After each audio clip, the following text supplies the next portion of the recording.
नमस्कार विद्यार्थी मित्रांनो, मी प्रशांत मधुकर खेडकर, STI. भारतीय अर्थव्यवस्था या आपल्या विषयात आज आपण भारतीय रिझर्व्ह बँक हा घटक पाहणार आहोत.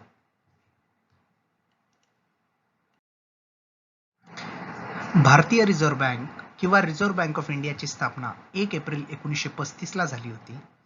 ही जी स्थापना झाली होती ही 6 मार्च 1934च्या RBI ऍक्टला अनुसरून करण्यात आली होती.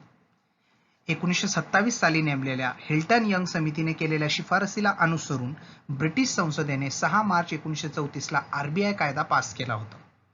बघा, ज्यावेळेस RBIची स्थापना झाली 1 एप्रिल 1935 ला, त्यावेळेस रिझर्व्ह बँक ऑफ इंडियाचं मुख्यालय हे कोलकाता होतं.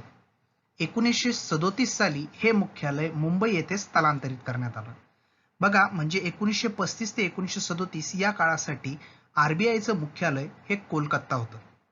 बघा, RBIची स्थापना झाली त्यावेळेस जे काही भाग भांडवल होतं RBIचं ते होतं 5 कोटी रुपये.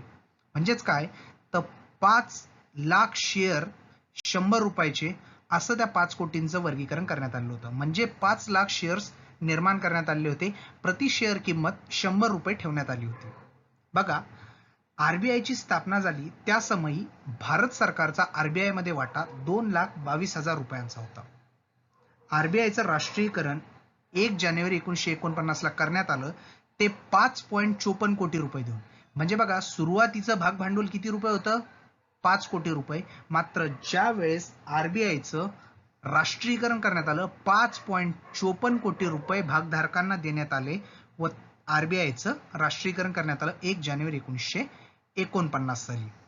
आता आपण बघूयात RBI त्याचं कोणकोणते कार्य करते, त्याचबरोबर हे कार्य करण्यासाठी जे RBIचं संचालक मंडळ आहे, हे संचालक मंडळात किती सदस्य असतात, कोणते सदस्य असतात, हे आपण पुढच्या स्लाइडला पाहूयात. त्यानंतर आपण हेही बघणार आहोत की RBIचे देशामध्ये एकूण किती कार्यालय आहेत. ठीक आहे, आपण बघूयात मित्रांनो.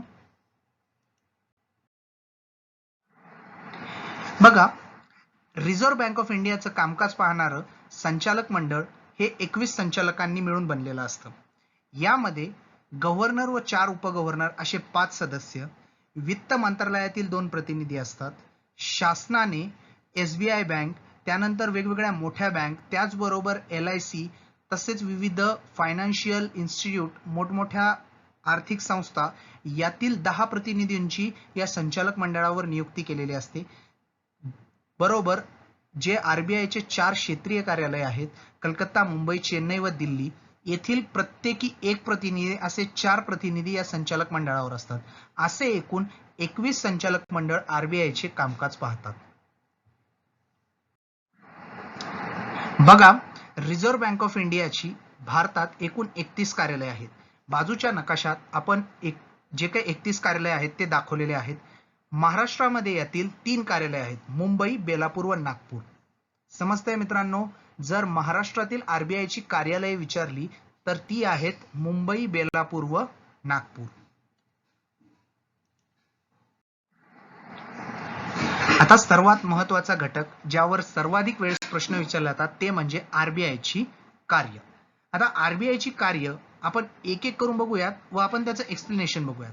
आता सर्वात पहिलं जे RBIचं कार्य आहे ते म्हणजे काय, तर सर्वात महत्वाचं म्हणजे चलन निर्मिती व या निर्माण केलेल्या चलनाचं देशभर प्रचालन करणे. हे कार्य कोण करतं? RBI. त्याचबरोबर RBI ही देशातील सर्व बँकांची बँक म्हणून कार्य करते किंवा इतर बँकांना बँकिंग सेवा पुरवते. म्हणजेच कर्ज देणे किंवा त्यांना वेगवेगळ्या आर्थिक बाबींबाबत मार्गदर्शन करण्याचं कार्य कोण करतं? RBI करतं. त्याचबरोबर केंद्र सरकार व राज्य सरकारला बँक सेवा देण्याचं कार्यही RBI करते. अर्थव्यवस्थेकरिता मौद्रिक धोरण ठरवणे हे सगळ्यात महत्वाचं कार्य RBI द्वारे केलं जातं. महागाई नियंत्रण किंवा किंमत नियंत्रण हेही कार्य RBI करते. देशात वित्तीय स्थैर्य टिकवणे हेही केंद्रीय बँकेचं कार्य RBIच करते. आता परकीय व्यापार ज्या महत्वाच्या घटकाद्वारे चालतो ते म्हणजे परकीय चलन. या परकीय चलनाचं नियमन व देशातील परकीय साठ्याचं संरक्षण याचं कार्य RBI द्वारे होते. त्यानंतर आंतरराष्ट्रीय नाणेनिधी किंवा इंटरनॅशनल मॉनिटरी फंड मध्ये भारताचं प्रतिनिधित्व करण्याचं कामही RBI मार्फत केलं जातं. आता बघा मित्रांनो, आपण जी आता ही कार्य बघितली, यामध्ये प्रत्येक कार्याला विशेष महत्त्व आहे, कारण या कार्यांवर प्रश्न येतो. याच्या डिटेलमध्ये आपल्याला अभ्यास करायचा आहे प्रत्येक कार्याचा. मात्र ही कार्य तुम्ही नोट करून ठेवा की आरबीआयची जी महत्त्वाची कार्य आहेत ती कोणती? चलन निर्मिती झालं, केंद्र व राज्य सरकारला बँक सेवा, बँकांची बँक, अर्थव्यवस्थेकरिता मौद्रिक धोरण ठरवणे, महागाई नियंत्रण, त्यानंतर परकीय चलनाचे संरक्षण किंवा नियमन, ही सर्व कार्य महत्त्वाची आहेत मित्रांनो. प्रत्येक गोष्ट नोट करत चला. आता आपण बघूयात आरबीआयची सुपरवायझरी किंवा पर्यवेक्षकीय कार्य आणि आरबीआयची प्रमोशनल कार्य कोणती आहेत ती.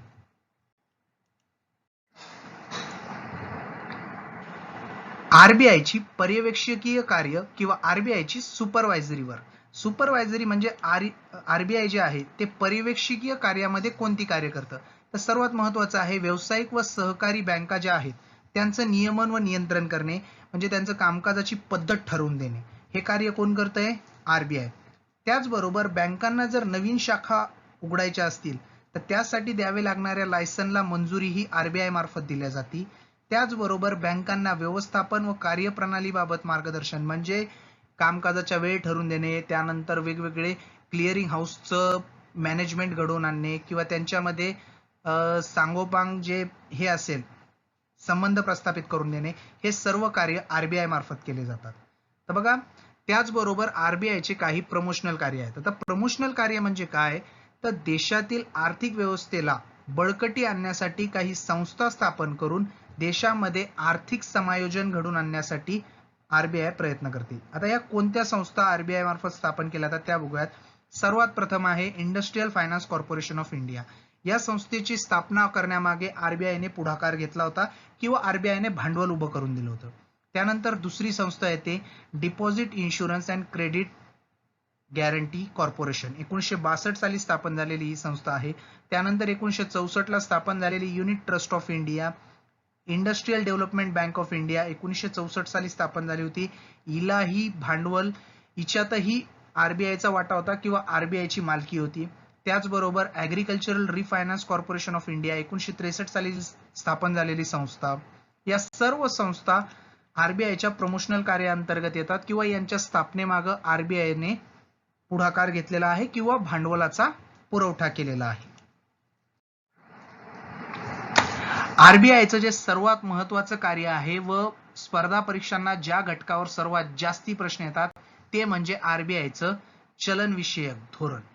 आता आपण बघूयात आरबीआयचं जे चलनविषयक धोरण आहे ते चलनविषयक धोरण म्हणजे काय. तर बघा, बाजारामध्ये पैसा व या पैशापासून बँका जी पतनिर्मिती करतात, बाजारातील पैसा व या पैशापासून बँका जी पतनिर्मिती करतात त्याचं नियमन व नियंत्रण करणारे जे काही धोरण आहे हे धोरण म्हणजे चलनविषयक धोरण. आता बघा, बँकांवर जर नियंत्रण नसेल कोणाचंही तर बँक वारेमाप कर्ज देणार आणि वारेमाप कर्ज दिलं की बाजारामध्ये महागाईची परिस्थिती निर्माण होणार. त्यामुळे वेगवेगळ्या व्याजदरांमार्फत किंवा वेगवेगळ्या चलनविषयक घटकांमार्फत आरबीआय बँकांवर किंवा बाजारातील पतनिर्मितीवर व पैशावर नियंत्रण ठेवते. ते कोणत्या माध्यमातून? मौद्रिक किंवा चलनविषयक धोरणाच्या माध्यमातून. मग आता या चलनविषयक धोरणाची आवश्यकता काय आहे? तर बघा, मी आता तुम्हाला 2 मिनिटांपूर्वी सांगितलं, जर का चलनविषयक धोरण नसेल किंवा बँकांवर जर आरबीआयचे नियंत्रण नसेल तर वारेमाप कर्ज वाटल्या जातील व ज्याच्यामुळे महागाई निर्माण होऊ शकते. तर चलनविषयक धोरणाद्वारे या महागाईवर काय केलं जातं? नियंत्रण प्राप्त केलं जातं. कोणाचं? आरबीआयचं.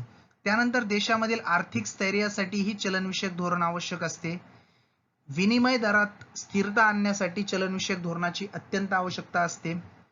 त्यानंतर बघा, मंदीच्या परिस्थितीत आरबीआय हे बाजारामध्ये पैसा ओतते चलनविषयक धोरणामध्ये बदल करून, व हा पैसा बाजारात ओतल्यामुळे गुंतवणूक वाढीस लागते. गुंतवणूक वाढीस लागली की उद्योगांमध्ये गुंतवणूक होते व या गुंतवणुकीतून रोजगारामध्ये काय होते? वृद्धी होते. त्यामुळे चलनविषयक धोरण हे रोजगार वृद्धीसाठी अत्यंत आवश्यक आहे. त्याचबरोबर चलनविषयक धोरणाच्या माध्यमातून आरबीआय हा जास्तीत जास्त पैसा उत्पादक क्षेत्राकडे वळवते. पैशाचा पुरवठा उत्पादक क्षेत्राकडे झाला की रोजगारामध्ये वृद्धी होणार, कारण ऑटोमॅटिकली रोजगारांची गरज भासणार उत्पादन वाढवण्यासाठी व रोजगारात काय होणार? वृद्धी होणार आणि रोजगारात झालेली वृद्धी ही अर्थव्यवस्थेला पूरक असते.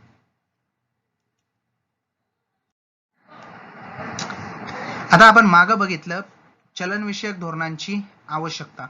आता आपण बघूयात की हे चलनविषयक धोरण जे आहे तर हे धोरण याची अंमलबजावणी करणारी जी साधनं आहेत, CRR असेल, SLR असेल, बँक रेट असेल, रेपो रेट आहे, रिव्हर्स रेपो रेट आहे, ही सर्व साधने व या साधनांवर जे प्रश्न येतात त्या प्रश्नांचा आपण व्यवस्थित अनालिसिस करणार आहोत. हे प्रत्येक घटक आपण व्यवस्थितरित्या समजून घेणार आहोत. तर आपण सगळ्यात पहिला घटक पाहूया, तो आहे CRR किंवा ज्याला आपण म्हणतो रोख राखीव प्रमाण. मग आता रोख राखीव प्रमाण काय आहे? प्रत्येक बँकेला बँक स्थापन झाल्यानंतर ज्यावेळेस त्यांच्याकडे एकूण म्हणजे आता ठेवी येतात, कोणत्या ठेवी येतात? एक तर करंट अकाउंट मधल्या ठेवी येतात, फिक्स्ड डिपॉझिट मधल्या ठेवी येतात. मग या ठेवी आल्यानंतर त्यांना एक विशिष्ट प्रमाणामध्ये रक्कम RBI कडे ठेवावी लागते रोख स्वरूपात. कोणत्या स्वरूपात? रोख स्वरूपात. व ही जी रक्कम ठेवण्याचं प्रमाण आहे त्या प्रमाणाला म्हटलं जातं रोख राखीव प्रमाण. म्हणजे आता समजून घ्या, SBI बँक आहे, SBI बँकेच्या ठेवी आहेत 100 रुपयाच्या. किती रुपयाच्या आहेत SBI बँकेच्या ठेवी? 100 रुपयाच्या आहेत. तर SBI ला या 100 रुपयापैकी समजा जर CRR चा दर 4% आहे तर 4 रुपये RBI मध्ये ठेवावे लागतात रोख स्वरूपात. यालाच काय म्हणतात? रोख राखीव प्रमाण म्हणजे CRR. कोणत्या स्वरूपात ठेवावे लागतात? रोख स्वरूपात. याची व्याख्या अशी केलेली आहे बघा, भारतातील अनुसूचित बँकांना त्यांच्या एकूण निव्वळ मागणी व मुदत ठेवीपैकी एक विशिष्ट प्रमाणात रक्कम रिझर्व्ह बँकेत रोख स्वरूपात ठेवावी लागते, त्या प्रमाणास रोख राखीव प्रमाण असे म्हणतात. तर बघा या CRR जे आहे रोख राखीव प्रमाण त्याची RBI ऍक्टच्या कलम 42 च्या उपकलम 1 मध्ये तरतूद केलेली आहे व त्यामध्ये असं मेन्शन केलेलं आहे की CRR चे प्रमाण हे 3 ते 15% दरम्यान असावे. मात्र 2006 साली RBI कायद्यात एक दुरुस्ती करण्यात आली व मिनिमम 3% ची जी अट होती ती काढून टाकण्यात आलेली आहे. समजतंय? मिनिमम 3% ची जी अट होती ती काढून टाकलेली आहे. CRR बाबत आपण आणखी माहिती बघणार आहोत पुढच्या स्लाइडवर. सध्या रोख राखीव प्रमाण किंवा CRR 3% आहे. मार्च महिन्यामध्ये मौद्रिक धोरण समितीची किंवा चलनविषयक जे काही धोरण आखणी करणाऱ्या समितीची 7वी द्विमासिक बैठक झाली होती. या बैठकीत CRR 4% हून 3% पर्यंत कमी करण्यात आला होता. बघा 4% हून 3% पर्यंत कमी करण्यात आलेला आहे. CRR जो आहे याचा अर्थव्यवस्थेवर किती परिणाम पडतो याचं एक उदाहरण आहे मित्रांनो, की CRR 3% पर्यंत आणला 4% हून, तर हा 1% जो फरक आहे त्याचा अर्थव्यवस्थेवर जवळपास 90,000 कोटींचा फरक पडतो किंवा परिणाम होतो. कितीचा परिणाम होतोय? 90,000 कोटींचा. म्हणजे CRR 1% ने वाढवला किंवा CRR 1% ने कमी केला तर जवळपास 90,000 कोटींचा अर्थव्यवस्थेवर परिणाम होतो. समजतंय? आता बघा या कॅश रिझर्व्ह रेशो किंवा CRR बाबत 1991 च्या आर्थिक सुधारणांमध्ये 1992 साली एक समिती नेमली होती. ती होती नरसिंहन समिती. या समितीने CRR बाबत काही शिफारसी केल्या होत्या ज्या आर्थिक सुधारणेला अनुसरून होत्या. मग आता या काय शिफारसी केल्या होत्या नरसिंहन समितीने त्या पण इथे मेन्शन केलेल्या आहेत.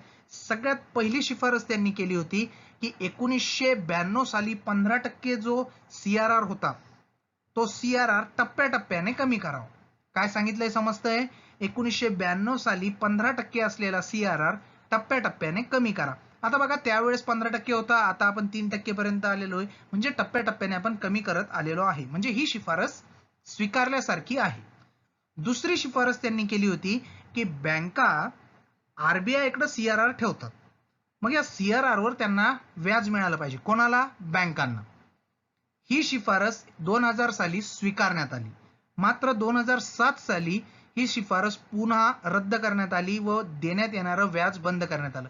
म्हणजे 2000 ते 2007 सालापर्यंत CRR वर बँकांना व्याज देण्यात आलं होतं. किती वर्ष? जवळपास 8 वर्ष. 2000 ते 2007 पर्यंत 7 ते 8 वर्ष त्यांना व्याज देण्यात आलं. समजतंय मित्रांनो? आता आपण बघूयात CRR कमी जास्ती झाल्यास अर्थव्यवस्थेवर पडणारा परिणाम कसा होतो ते आपण पाहूया.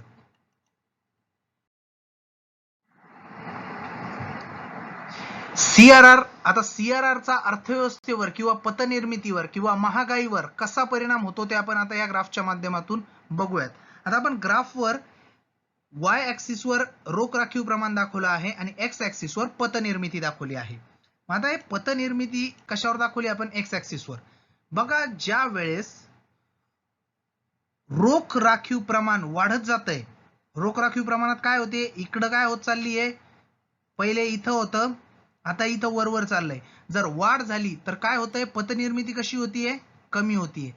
सीआरआर मध्ये वाढ झाली म्हणजे बँकांकडील पैसा काय होणार, कमी होणार. कारण बँकांना जास्तीत जास्त पैसा आरबीआय मध्ये ठेवावा लागणार आणि बँकांनी जास्तीत जास्त पैसा आरबीआय मध्ये ठेवला तर त्यांच्याकडं कर्ज देण्यासाठी किंवा पतनिर्मितीसाठी कमी पैसा असणार व पतनिर्मिती कमी झाली की बाजारातील पैसा कमी होणार. बाजारातील पैसा कमी झाला की महागाईवर नियंत्रण प्राप्त होणार. मग जर प्रश्न आला की महागाई असल्यास सीआरआर वाढवला जातो की कमी केला जातो, तर सीआरआर काय केला जातो, महागाईच्या परिस्थितीत वाढवला जातो, जेणेकरून पतनिर्मिती काय होईल, कमी होईल. हे नोट करून घ्या की महागाईच्या परिस्थितीत सीआरआर मध्ये काय केली जाते, वाढ केली जाते. आता दुसरा घटक, जर आपण सीआरआर मध्ये घट केली तर पहिले पतनिर्मिती कमी होती, आता ती काय होत चालली आहे, वाढत चालली. म्हणजे सीआरआर मध्ये घट झाली की बँकांकडचा पैसा वाढणार, बँकांकडचा पैसा वाढला की बँका पतनिर्मिती जास्ती करणार, बँकांनी पतनिर्मिती जास्ती केली की बाजारात पैसा वाढणार आणि बाजारात पैसा वाढला की महागाई निर्माण होण्याची शक्यता असते किंवा मंदी दूर होऊ शकते सीआरआर मध्ये घट केल्याने. मग प्रश्न असाही येऊ शकतो की बाजारात जर मंदीची परिस्थिती असेल तर सीआरआर मध्ये वाढ करावी लागेल की घट करावी लागेल, तर सीआरआर मध्ये काय करावी लागणार आहे, मंदीच्या परिस्थितीत घट करावी लागणार, जेणेकरून बँकांना जास्तीत जास्त पैसा उपलब्ध होईल. समजतंय? याच्यामध्ये आणखी एक मुद्दा असा आहे की जर बाजारात गुंतवणुकीला चालना द्यायची असेल तर सीआरआर मध्ये वाढ करावी लागेल का घट? तर जर गुंतवणूक वाढवायची असेल तर सीआरआर मध्ये घट करावी लागते, कारण सीआरआर मध्ये घट केली तर पतनिर्मिती जास्ती होते व गुंतवणुकीस चालना मिळते. समजतंय? आता आपण बघूयात दुसरा जो चलनविषयक धोरणाची अंमलबजावणी करणारा घटक आहे तो म्हणजेच स्टॅच्युटरी लिक्विडिटी रेशो. चलनविषयक धोरणाची अंमलबजावणी करण्याचं पुढचं साधन आहे वैधानिक तरलता गुणोत्तर किंवा ज्याला आपण स्टॅच्युटरी लिक्विडिटी रेशो असं म्हणतो. आता आपण सीआरआर मध्ये बघितलं होतं की बँकांना किंवा अनुसूचित बँकांना त्यांच्याकडील रकमेच्या म्हणजे त्यांच्याकडे ज्या काही ठेवी आहेत, मागणी ठेवी, मुदत ठेवी, त्यांचा एक विशिष्ट रक्कम रोख स्वरूपात आरबीआय मध्ये ठेवावी लागत होती. एसएलआर मध्ये काय करावं लागतंय की अनुसूचित बँकांना त्यांच्या एकूण निव्वळ मागणी व मुदत ठेवीपैकी एक विशिष्ट रक्कम स्वतःजवळ ठेवावं लागतीये रोख, सोने किंवा शासकीय प्रतिभूतीच्या स्वरूपात. सीआरआर मध्ये फक्त रोख स्वरूपात आरबीआय जवळ ठेवावं लागत होती आणि एसएलआर मध्ये रोख, सोनं व शासकीय प्रतिभूती स्वरूपात स्वतःजवळ ठेवायची. समजतंय मित्रांनो? सीआरआर मध्ये आरबीआय जवळ रोख रक्कम, एसएलआर मध्ये रोख, सोनं व शासकीय प्रतिभूती स्वतःजवळ ठेवता येणार. ठीक आहे. सध्या एसएलआर 18% आहे. किती आहे एसएलआर? 18%. नरसिंहन समितीने 1991 साली एसएलआर बाबत एक शिफारस केली होती. बघा, 91 साली 38.5% एवढा एसएलआर होता. किती टक्के होता? 38.5%. नरसिंहन समितीने सांगितलं होतं की 5 वर्षामध्ये हा कितीपर्यंत कमी करा? 25% पर्यंत कमी करा अशी शिफारस केली होती. कुणी? नरसिंहन समितीने. समजतंय मित्रांनो?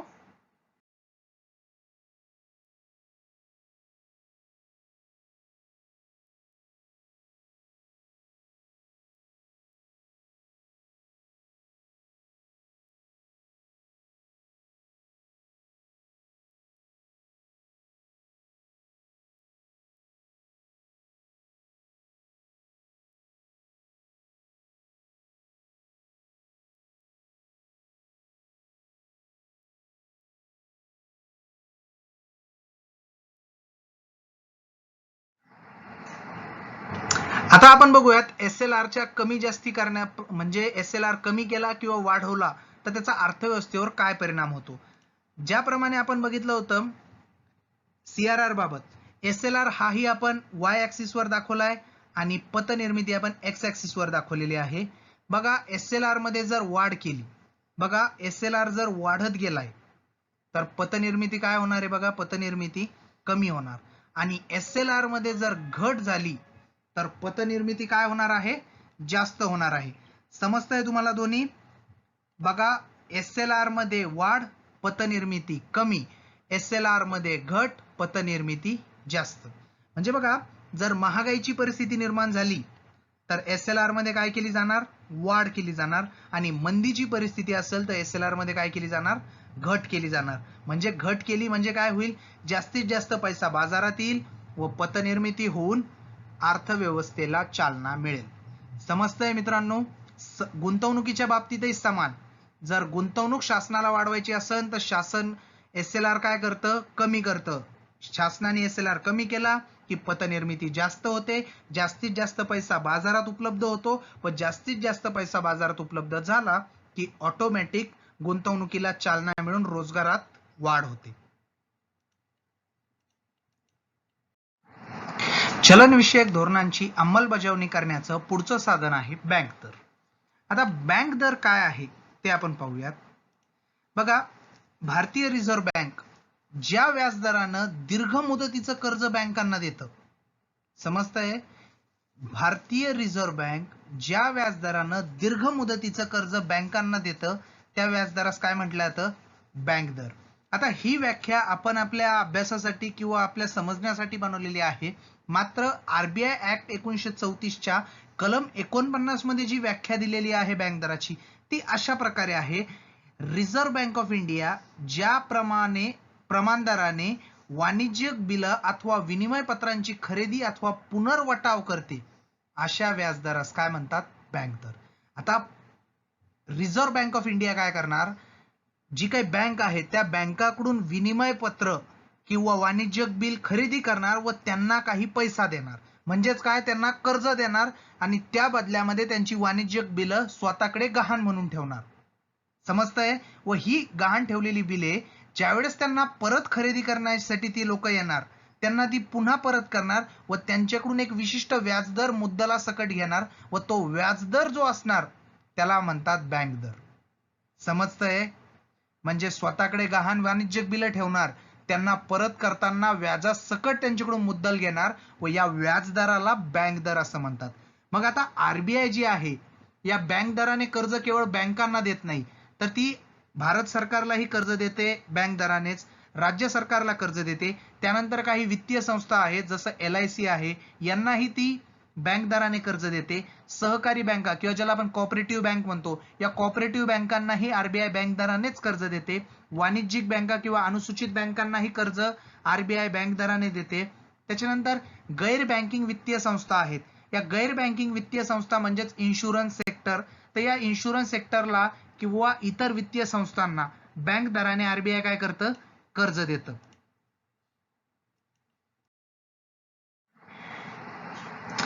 आता आपण बघत होतो की चलन विषयक धोरणांची अंमलबजावणी करणाऱ्या घटकामध्ये बँक दर येतो. मग हा बँक दर सध्या किती आहे, तर हा सध्या बँक दर आहे 4.25%. किती आहे बँक दर, 4.25%.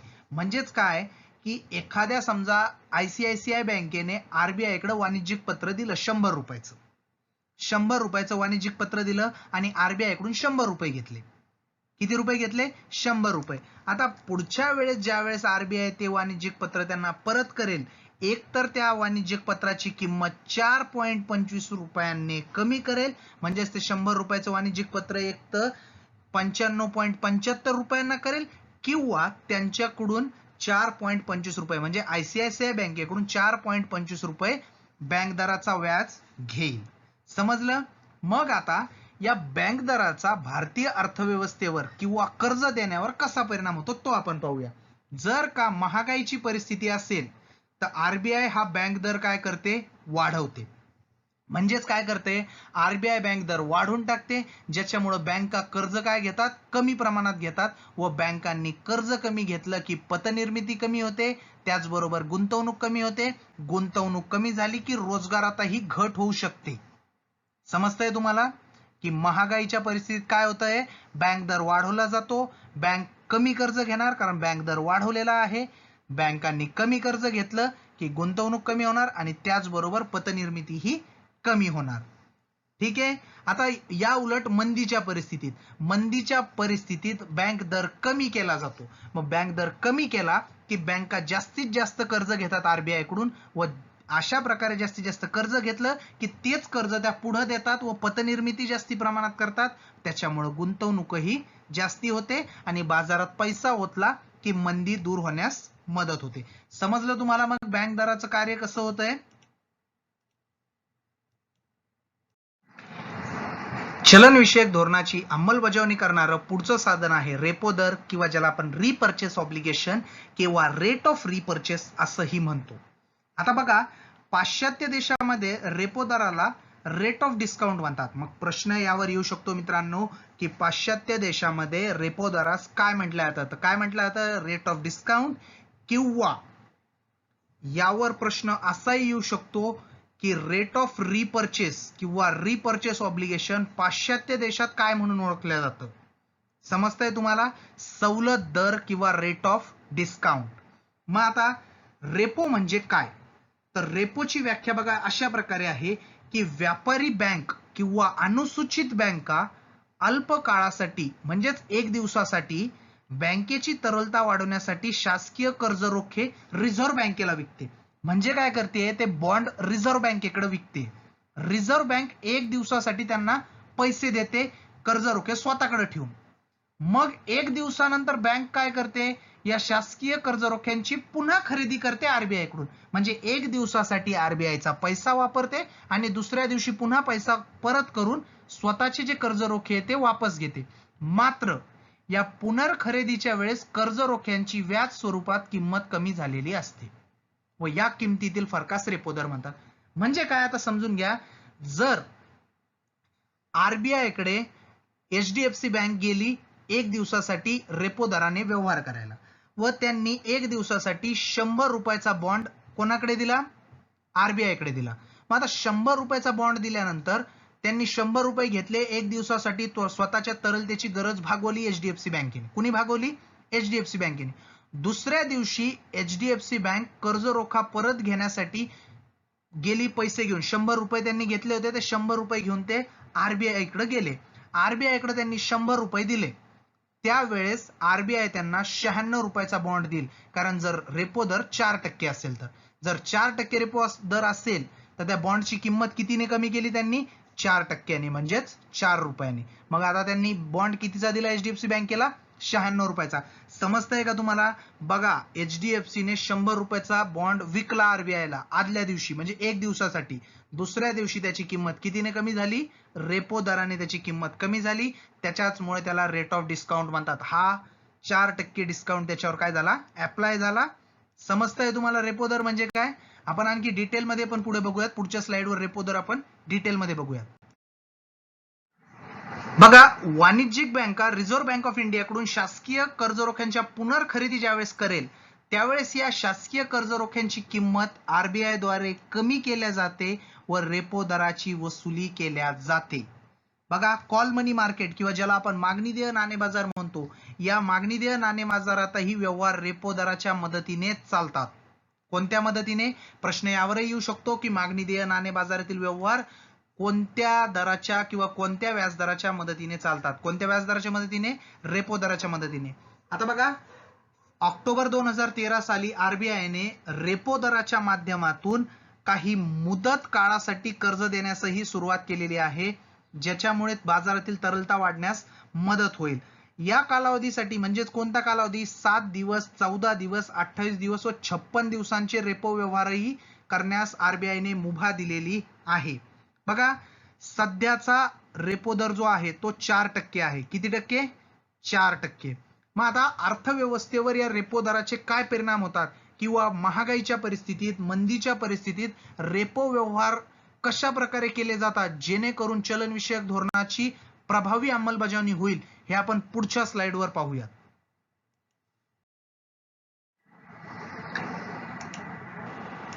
रेपो दराची प्रभावी अंमलबजावणी कशा प्रकारे होते.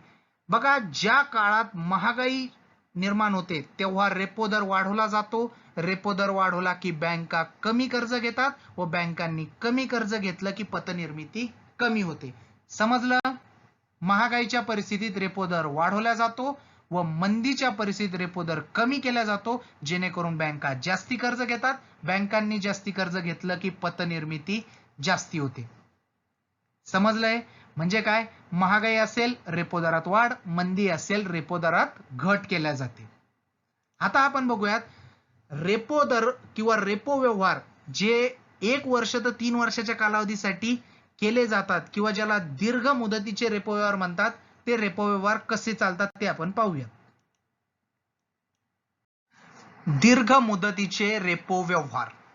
आता रेपो व्यवहार ज्यात रिझर्व्ह बँक ऑफ इंडिया प्रचलित रेपो दराने 1 वर्ष ते 3 वर्ष एवढ्या कालावधीसाठी शासकीय कर्ज रोख्यांची बँकांकडून किंवा वित्तीय संस्थांकडून खरेदी करते, तेव्हा या रेपो व्यवहारांना दीर्घ मुदतीचे रेपो व्यवहार किंवा लॉंग टर्म रेपो ऑपरेशन्स असंही म्हणतात. समजून घ्या, दीर्घ मुदतीचे रेपो व्यवहार म्हणजे कोणते व्यवहार की ज्याच्यामध्ये रेपो दराने आरबीआय 1 वर्ष ते 3 वर्ष कालावधीचे गव्हर्नमेंट बॉन्ड्स किंवा शासकीय कर्ज रोखे खरेदी करत आहे. बघा, किती वर्षासाठी? 1 वर्ष ते 3 वर्ष. आपण बघितलं असेल की मार्च एप्रिल महिन्यामध्ये कोविड किंवा करोनामुळे आर्थिक परिस्थिती बिकट झालेली होती. अशा वेळेस बाजारात पैसा ओतणं आवश्यक होतं किंवा बाजारामधील मंदीची परिस्थिती दूर करण्यासाठी मार्केटमध्ये पैसा येणं आवश्यक होतं व त्याचसाठी 7 एप्रिल 2020 रोजी आरबीआयने 25,000 कोटींचे शासकीय कर्ज रोखे 3 वर्षाच्या मुदतीसाठी खरेदी करण्याची नोटीस जारी केलेली आहे. म्हणजेच आरबीआयने 25,000 कोटींचे शासकीय कर्ज रोखे 3 वर्षासाठी खरेदी करण्याची तयारी दर्शवली आहे, जेणेकरून आरबीआय किती 25,000 कोटी रुपये बाजारात ओतणार आहे, ज्यामुळे मंदीची परिस्थिती काय होणार आहे? दूर होणार आहे. मग आता या उदाहरणावरून तर तुम्हाला अर्थव्यवस्था किंवा चलनविषयक धोरण यांची अंमलबजावणीची सांगड कशा प्रकारे घातल्या जाते हे समजलं असेल.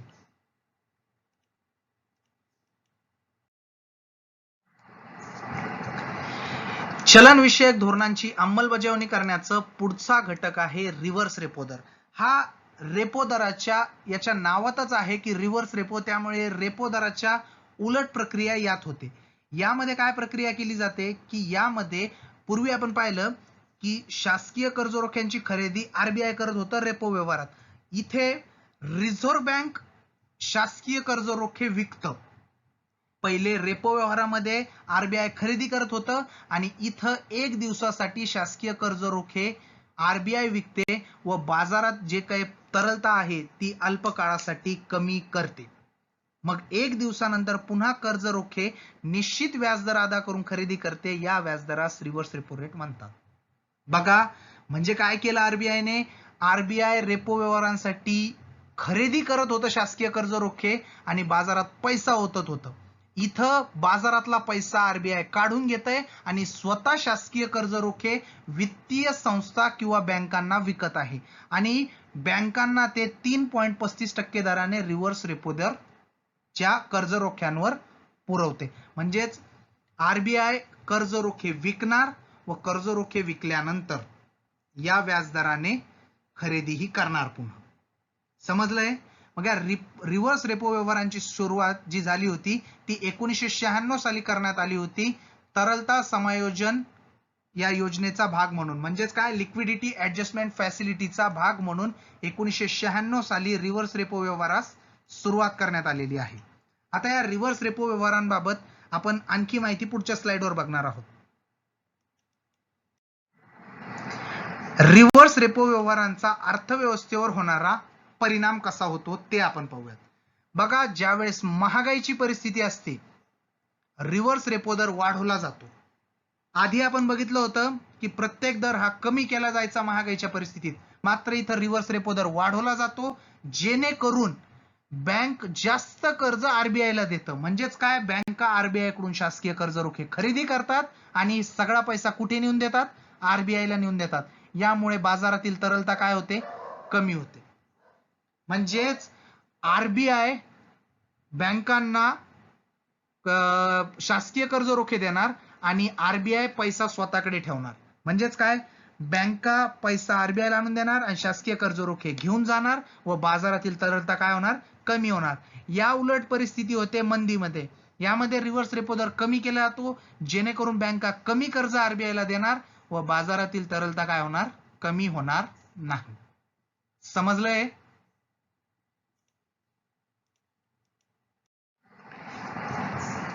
चलन विषयक धोरणांची अंमलबजावणी करण्याचं पुढचं साधन आहे सीमांतिक राखीव सुविधा, किंवा ज्याला आपण मार्जिनल स्टँडिंग फॅसिलिटी असं म्हणतो. काय, सीमांतिक राखीव सुविधा किंवा मार्जिनल स्टँडिंग फॅसिलिटी. आता याची सुरुवात जी झाली होती ती मे 2011 ला. कधी झालेली आहे, मे 2011 ला. याची घोषणा करण्यात आली होती 2011-12 ची जी मौद्रिक धोरण समितीची बैठक झाली होती, या बैठकीत घोषणा करण्यात आली होती. आता ही योजना नेमकी काय आहे किंवा ही सुविधा नेमकी काय आहे. बँका त्यांच्या निव्वळ मागणी व मुदत ठेवीच्या 1% रक्कम SLR मधून 1 दिवसासाठी कमी करू शकते. आता इथं समजून घ्या काय प्रक्रिया होते. इथं ही प्रक्रिया 1 मिनिट थोडीशी किचकट आहे, समजून घ्या. बघा, एखाद्या बँकेच्या मुदत ठेवी आहेत 100 रुपये. किती रुपये आहेत, 100 रुपये. त्या 100 रुपयापैकी SLR आहे 18%. समजून घ्या, 18.5% SLR आहे. हा, मग या मुदत ठेवीच्या 1% रक्कम म्हणजे 100 रुपयांचे 1% म्हणजे किती, 1%, म्हणजे 17.5% SLR ठेवल्या जातो आणि 1% रक्कम काय केली जाते, वापरायला काढली जाते. व ती जी वापरली ती 1 दिवसासाठी वापरून दुसऱ्या दिवशी ती पुन्हा SLR मध्ये जमा केली जाते व या 1% वर जो काही व्याज आहे तो व्याज आरबीआय कडे भरावा लागतो व या व्याजदराला मार्जिनल स्टँडिंग फॅसिलिटी रेट म्हणतात. समजलंय तुम्हाला? मी पुन्हा एकदा सांगतो. बघा, ज्या वेळेस बँकेच्या ठेवी आहेत 100 रुपयाच्या. किती रुपयाच्या ठेवी आहेत, 100च्या, आणि SLR आहे आपला 18.5%. किती टक्के आहे, 18.5%. या योजनेमध्ये बँका त्यांच्या एकूण ठेवीपैकी 1% म्हणजे किती, 1% त्यांनी 1 रुपये काढला. 18.5 रुपये SLR होता. या 18.5 SLR मधून त्यांनी 1 रुपये काढला, म्हणजे आता SLR 17.5 राहिला व त्यांनी 1 रुपये वापरला. किती दिवस वापरला, 1 दिवस त्यांनी तो 1 रुपये वापरला. 1 दिवस त्यांनी तो 1 रुपये वापरला आणि 1 दिवसानंतर म्हणजे दुसऱ्या दिवशी त्यांनी काय केलं, दुसऱ्या दिवशी हा पैसा वापरल्यानंतर पुन्हा ती 1% रक्कम SLR मध्ये जमा केली व या 1% रक्कम 1 दिवसासाठी वापरली, म्हणून त्याचं जे काही व्याज होतं ते रिझर्व्ह बँकेकडे जमा केलं व या व्याजदराला काय म्हणतात, मार्जिनल स्टँडिंग फॅसिलिटी रेट. म्हणजे जी काही बँक आहे तिने स्वतः जवळ असणाऱ्या ठेवी म्हणजेच SLR मधलाच 1% वापरला आणि पुन्हा तो 1% वापरल्याच्या बदल्यात व्याज आरबीआयला नेऊन दिला. म्हणजे काय, स्वतःचाच पैसा वापरण्यासाठी त्यांना 1% व्याज द्यावा लागला. कोणत्या दराने, मार्जिनल स्टँडिंग फॅसिलिटी रेटने. सध्या हा MSFR दर आहे 4.25%. किती टक्के, 4.25%.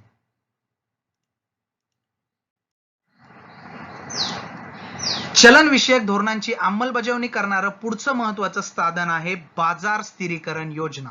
आता बाजार स्थिरीकरण योजनेची जी सुरुवात झाली होती ती 2004 साली झालेली. आता ही अत्यंत महत्वाची योजना आहे, समजून घ्या. बघा, 2004 ला परकीय गुंतवणुकीमुळे बाजारात पैशाच्या पुरवठ्यात प्रचंड वाढ झाली होती व बाजारात पैसा वाढल्यामुळे जे काय आहे ते महागाई निर्माण होत होती. महागाई निर्माण झाल्यामुळे शासनाने आरबीआयच्या माध्यमातून अल्प मुदतीचे शासकीय कर्ज रोखे व ट्रेझरी बिल विक्रीस काढले. आता बघा, आरबीआयने अल्प मुदतीचे शासकीय कर्ज रोखे व ट्रेझरी बिल विक्रीस काढले, ज्यामुळे झालं काय, आरबीआयने बाजारातील पैसा स्वतःकडे काढून घेतला व त्यांना एका विशिष्ट दराने जे काय आहे त्या दराने त्यांना व्याज दिलं.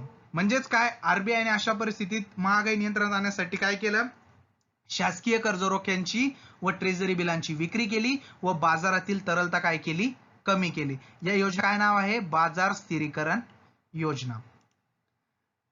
मित्रांनो, आता आपण आरबीआय या घटकावर गेल्या 2 वर्षात महाराष्ट्र लोकसेवा आयोगाच्या विविध परीक्षांना आलेले प्रश्न बघणार आहोत. हे प्रश्न आणि त्याचं स्पष्टीकरण शांततेने व पूर्ण ऐकून घ्यावं मित्रांनो. आपण बघूयात आता स्पष्टीकरण.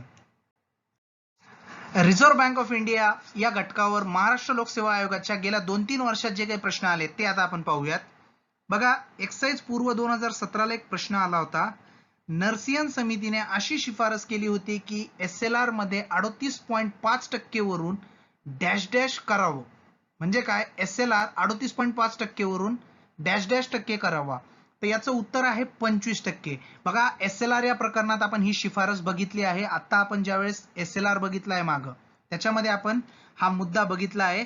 38.5% वरून 25% करायला सांगितलं होतं 5 वर्षात. किती वर्षात? 5 वर्षात 25% पर्यंत कमी करायला सांगितला होता. हा प्रश्न आलेला आहे एक्साइज पूर्व 2017 ला. पुढचा प्रश्न आहे एक्साइज पूर्व 2017 लाच विचारला गेला होता. व हा प्रश्न असा होता बघा की जेव्हा reserve bank of India bank rate वाढवते तेव्हा चलनवाढ होते. तर हे चूक आहे बघा. आपण एक्सप्लेन केलेलं आहे. बँक रेट वाढवला तर बँक रेट वाढवल्यानंतर जे काय आहे तर चलनवाढीची परिस्थिती निर्माण होणार नाही, कारण बँक रेट वाढवल्यामुळे बँका जास्तीत जास्त कर्ज घेत नाही आरबीआय कडून. बँक रेट म्हणजे काय की असा व्याजदर की ज्यांनी बँका आरबीआय कडून कर्ज घेतात. मग जर बँक रेट वाढवला तर चलनवाढ शक्यच नाही, कारण बँका कमी कर्ज घेतील. बँकांनी जर कमी कर्ज घेतलं तर ऑटोमॅटिक पतनिर्मिती कमी होणार, आणि पतनिर्मिती कमी झाली तर चलन घट होईल, चलन वाढ नाही. त्यानंतर रोजगारात वाढ होणं शक्य नाही, कारण चलन घट झाली तर गुंतवणूक कमी होणार, आणि गुंतवणूक कमी झाली तर बेरोजगारी वाढेल, रोजगार वाढणार नाहीत. या उलट दुसरा ऑप्शन जो आहे डिस्करेज टू इन्व्हेस्टमेंट, म्हणजेच काय? गुंतवणुकीस परावृत्त करणे. म्हणजेच काय होणार आहे? गुंतवणुकी कमी होतील बँक रेट वाढवल्यामुळे. तर हे विधान जे आहे ते अचूक विधान आहे की ज्या वेळेस reserve bank of India bank rate वाढवेल तेव्हा गुंतवणुकीस परावृत्त केले जाईल किंवा डिस्करेज टू आपलं इन्व्हेस्टमेंट होईल. समजलाय मित्रांनो हा प्रश्न? आपण आता पुढचा प्रश्न पाहूयात. बघा, हा प्रश्न संयुक्त गट ब पूर्व परीक्षा 2019 ला म्हणजे मागच्या वर्षी विचारण्यात आलेला आहे. बिगर अनुसूचित बँका म्हणजे अशा बँका की ज्या रिझर्व्ह बँक कायदा 1934 च्या डॅश डॅश सूचीमध्ये समाविष्ट नाहीत. बघा, अनुसूचित बँका म्हणजे अशा बँका आहेत. अनुसूचित बँका म्हणजे दुसऱ्या अनुसूचित असलेल्या बँका, आणि बिगर अनुसूचित बँका म्हणजे अशा बँका की ज्या दुसऱ्या अनुसूचित नाहीत. म्हणजे दुसऱ्या अनुसूचित असणाऱ्या बँका अनुसूचित बँका व नसलेल्या बँका या बिगर अनुसूचित बँका. म्हणजे याचा पर्याय कोणता आहे? पर्याय क्रमांक 1. पुढचा प्रश्न पाहूयात. हाही प्रश्न संयुक्त गट क पूर्व परीक्षा 2018 ला विचारण्यात आलेला आहे. बघा, मौद्रिक धोरणाच्या अंमलबजावणीसाठी रिझर्व्ह बँक ऑफ इंडिया ही मुख्य संस्था आहे. हे विधान योग्य आहे. दुसरं विधान आहे आर्थिक विकासाला गती देणे हे मौद्रिक धोरण उद्दिष्ट आहे. हेही विधान बरोबर आहे. आणि तिसरं विधान बँक दर हे मौद्रिक धोरणाचे साधन आहे. तर हे आपण आज बघितलेलं आहे. त्यामुळे हे तीनही विधानं योग्य आहेत व याचं उत्तर जे आहे ते 4 नंबर वरील सर्व. समजून घ्या की मौद्रिक धोरणाची अंमलबजावणी करण्यासाठी आपल्याकडे आरबीआय हीच एक मुख्य संस्था आहे. आर्थिक विकासाला गती देणं हे मौद्रिक धोरणाचं उद्दिष्ट आहे, हे आपण सुरुवातीलाच बघितलेलं आहे. त्याचबरोबर बँक दर हे मौद्रिक धोरणाचं साधन आहे, हे तिसरं विधान आहे व हे तीनही विधानं योग्य आहेत व आपल्याला इथं योग्य विधान विचारलेलं आहे. त्यामुळं यातील सर्व विधानं योग्य आहेत. बघा, हा प्रश्न संयुक्त गट क पूर्व परीक्षा 2018 ला विचारण्यात आलेला आहे. रिझर्व्ह बँक ऑफ इंडियाची स्थापना 1 एप्रिल 1935 ला झाली. हे योग्य विधान आहे. रिझर्व्ह बँक ऑफ इंडियाची स्थापना 1 एप्रिल 1935 ला झाली होती 6 मार्च 1934 च्या कायद्यानुसार. म्हणजे पहिलं विधान बरोबर आहे. रिझर्व्ह बँक ऑफ इंडियाचं राष्ट्रीयकरण 1949 मध्ये झालंय. कधी झालेलं आहे? 1949. म्हणजे ब विधान चूक आहे. तिसरं विधान पाहूयात. भारत सरकारच्या वित्त मंत्रालयाकडून 1 रुपयाची नोट आणि सर्व परिमाण नाणे जारी केले जातात. हे विधान बरोबर आहे. आपण पैसा आणि चलन हा जो व्हिडिओ टाकलेला आहे या व्हिडिओमध्ये यावर एक्सप्लेनेशन आपण दिलेलं आहे. त्यामुळे तिसरंही विधान योग्य आहे. म्हणजे अ आणि क योग्य आहेत, मात्र ब चूक आहे. आणि त्यांनी आपल्याला असत्य विधान विचारलेलं आहे आणि फक्त ब हा 4 नंबरचा पर्याय आहे. म्हणजे अचूक उत्तर किती? 4 नंबर. आपण आता पुढचा प्रश्न बघतोय. हा संयुक्त गट ब पूर्व परीक्षा 2018 ला विचारण्यात आलेला आहे. आता हा प्रश्न काय आहे की मौद्रिक धोरण म्हणजे असे नियामक धोरण की ज्यामध्ये केंद्रीय बँक डॅश डॅशवर नियंत्रण ठेवते. सार्वजनिक खर्चावर नियंत्रण ठेवण्याचं कार्य जे आहे ते शासन करते. त्याचबरोबर कर महसुलावर नियंत्रण ठेवण्याचं कार्य शासनाद्वारे होते. केंद्रीय बँक किंवा ज्याला सेंट्रल बँक किंवा आरबीआय म्हणतो आपण, ती केवळ पैशाच्या पुरवठ्यावर नियंत्रण ठेवते. त्यामुळे याचा अचूक उत्तर पर्याय किती आहे? पर्याय क्रमांक 2. बघा मित्रांनो, आज आपण इथंच थांबूया. धन्यवाद. बघा, तुम्ही चॅनलला लाईक करा, आपल्या व्हिडिओला लाईक करा, सबस्क्राईब करा आपल्या युट्यूब चॅनलला. प्रशांत खेडकर नावाने तुम्ही आपलं युट्यूब चॅनल सर्च करून त्याला सबस्क्राईब करा. त्याचबरोबर आपल्या डेली अपडेटसाठी तुम्ही आपलं जे टेलिग्राम चॅनल आहे राज्यसेवा STI किंवा t.me/राज्यसेवा-STI या चॅनलला सर्च करा व तिथेही जॉईन व्हा, जेणेकरून तुम्हाला परीक्षाविषयक आपल्या सर्व अपडेट मिळत राहतील. जास्तीत जास्त आपल्या मित्रांना व्हिडिओ आपले शेअर करा. त्याचबरोबर तुमचे काही सजेशन असल्यास तुम्ही मला टेलिग्राम चॅनलवर कळवू शकतात. आपण पूर्ण इकॉनॉमिक्सचे व्हिडिओ घेणार आहोत. आपण कोणताही यामध्ये ड्रॉबॅक राहू नये कोणत्याही व्हिडिओमध्ये. त्यामुळे व्हिडिओ थोडे 2-2, 3-3 दिवसाच्या गॅपने आपण जारी करत आहोत. तरी आपण परीक्षेपूर्वी आपले सर्व इकॉनॉमिक्सचे व्हिडिओ कंप्लीट झालेले असतील. तुम्ही जास्तीत जास्त मित्रांना शेअर करा, आपल्या युट्यूब चॅनलला सबस्क्राईब करा. आपण आज इथेच थांबूयात. धन्यवाद.